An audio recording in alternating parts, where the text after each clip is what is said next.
আসসালামু আলাইকুম বন্ধুরা, কৌশলে আঁকলে সব দৃশ্য আঁকাই সুন্দর হয়। এই ভিডিওটি দেখে আপনারা বুঝতে পারবেন। 3, 4 এই 5টি আমরা দাগ দিব। দেখতেই পাচ্ছেন 5টা ভি আঁকলাম এবং এই পাশে দেখুন একটা বড় ভি, এর মাথায় একটা ভি, এর মাথায় আরেকটা ভি। বন্ধুরা, এই টেকনিকে দৃশ্য আঁকুন বা অন্য কাউকে আঁকা শিখুন, তাহলে দৃশ্য আঁকা অনেক সহজ হবে। বুঝিয়ে দিচ্ছি কিভাবে আঁকবেন। এই তো দেখুন, কয়েকটা ভি থেকে আমরা আঁকলাম একটি গাছের ডালপালা। এই তো দেখুন, নিচের দিকে আমরা এই তো শিকড় আঁকলাম। পুরোপুরি গাছ আমরা কমপ্লিট করি। দেখুন, এই তো এইভাবে গাছের পাতা আঁকবো। এই পাতা আঁকা অনেক সহজ। আমরা ডালগুলোও সহজভাবে এঁকে নিয়েছি এবং পাতাগুলোও সহজে আঁকছি। দেখুন এবং শিখুন। সহজে আপনি শিখতে পারবেন, অন্যকেও শেখাতে পারবেন। এই তো আঁকলাম একটি সুন্দর গাছ। এরপর দেখুন, এই ভি থেকে, এই 5টি ভি থেকে আমরা কি আঁকবো? এইভাবে সোজা একটা দাগ, এখান থেকে আরেকটা দাগ।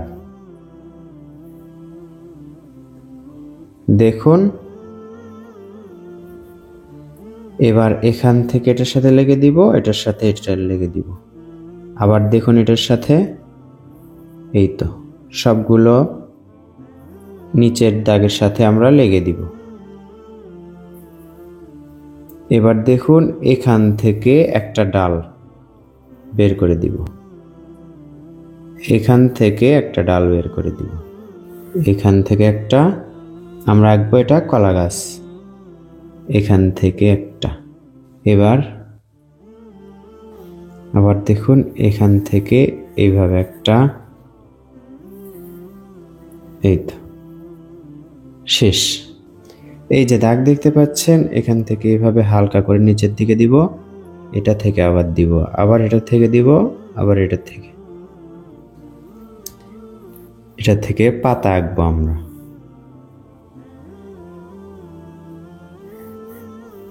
এবার দেখুন, এখান থেকে একটা ডাল ঝুলে দিব আমরা, এত দূর পর্যন্ত ঝুলে দিব। এরপর দেখুন, এইভাবে একটা শেপ করে নিব, এর মাঝে আমরা কলা আঁকবো। কলা আঁকা অনেক সহজ। দেখুন, এইভাবে সারি সারি করে দাগ দিতে হবে। অনেকেই কঠিন মনে করে, কিন্তু আঁকতে নিলে অনেক সহজ হয়। ভয় পাওয়ার কিছু নেই, সাহস করে আঁকতে হবে।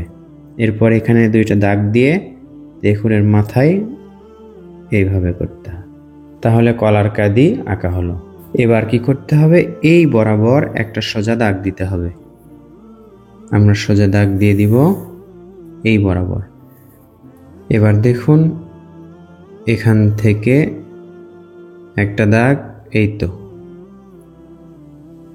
এখান থেকে একটা ঘর আঁকবো, ঘরের চাল আঁকছি, সোজা করে নিচের দিকে দিব।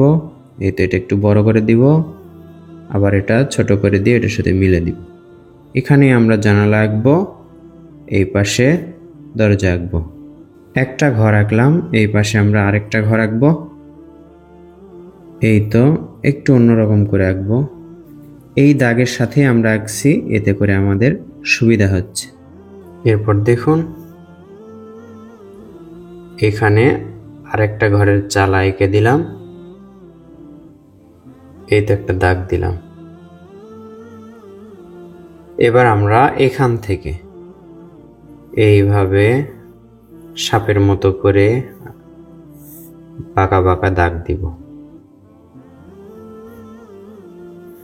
এই তো সুন্দর একটা নদী হয়ে গেল।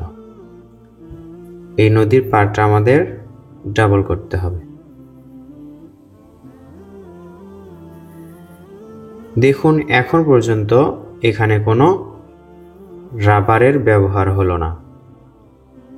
গুছিয়ে আঁকলে রাবারের প্রয়োজন হয় না। এবার নদীতে আমরা শাপলা ফুল আঁকবো। শাপলা ফুল আঁকা অনেক সহজ।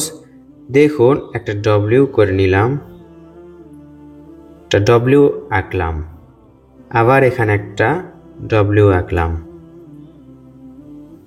এরপর এখানে আরেকটা ডব্লিউ আঁকলাম। এই ডব্লিউ থেকে আমরা শাপলা ফুল আঁকবো। কিভাবে দেখুন, একটা ডব্লিউ এঁকে এইভাবে করে নিচের দিকে দাগ দিব, এইভাবে করে এটা এটার সাথে লেগে দিব, এইভাবে মাঝেও দাগ দিলাম। এই তো সুন্দর একটা শাপলা আঁকা হলো।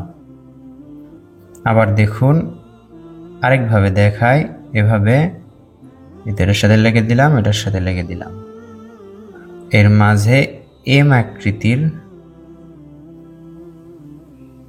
এরপর এখানে একটা পাপড়ি, এখানে একটা পাপড়ি। আবার দেখুন এদিকে পাপড়ি, এদিকে পাপড়ি। এই হলো শাপলা ফুল আঁকা। আমরা এখানে কিছু পাতা আঁকবো। শাপলা ফুলের পাতা বড় বড় হয় এবং গোল হয়। এখান থেকে এভাবে সোজা করে দাগ দিব, একটু বাঁকা করে পাতার উপরে দাগটা নিয়ে দেব থাকবে। কলা গাছের এই পাশে কাটা কলা গাছ একটা আঁকবো আমরা, মানে কলা গাছে আরেকটা কলা গাছ কেটে রাখা হয়েছে। এভাবে একটু করে ঘাসের মতো করে দিব। এই তো নদীর পানিতে একটু করে দাগ দিব, এইভাবে দাগ পেন্সিল দিয়ে এভাবে ছেড়ে ছেড়ে দিব। এটা অনেক সহজ বা ইজি। এই যে দাগ দেখতে পাচ্ছি, এই দাগের উপর দিয়ে এভাবে করে আমরা গোল গোল করে দিব। দেখুন এই তো, এভাবে করলেই দূরের গাছপালাগুলো আঁকা হয়ে যাচ্ছে। এখানে একটু দেখুন বাকি আছে, এটুকু করলেই শেষ। তো বন্ধুরা, এই দৃশ্যতে যদি রং করা হয় তাহলে দেখতে অনেক মনোমুগ্ধকর হবে এবং সুন্দর হবে। আপনারা এই দৃশ্যটি আঁকবেন, সোনামণিদেরকে আঁকানো শেখাবেন এবং রং করে দেখবেন, অনেক সুন্দর লাগবে। প্রকৃতি বুঝে আপনারা রং করবেন। আঁকার পর নিজেই রং করলে মেধার বিকাশ ঘটবে। কেমন লাগলো তা কমেন্ট করে জানিয়ে দিবেন। ভিডিওটি ভালো লাগলে লাইক করবেন এবং শেয়ার করবেন অন্যান্য বন্ধুদের মাঝে যাদেরকে আপনি শেখাতে চান।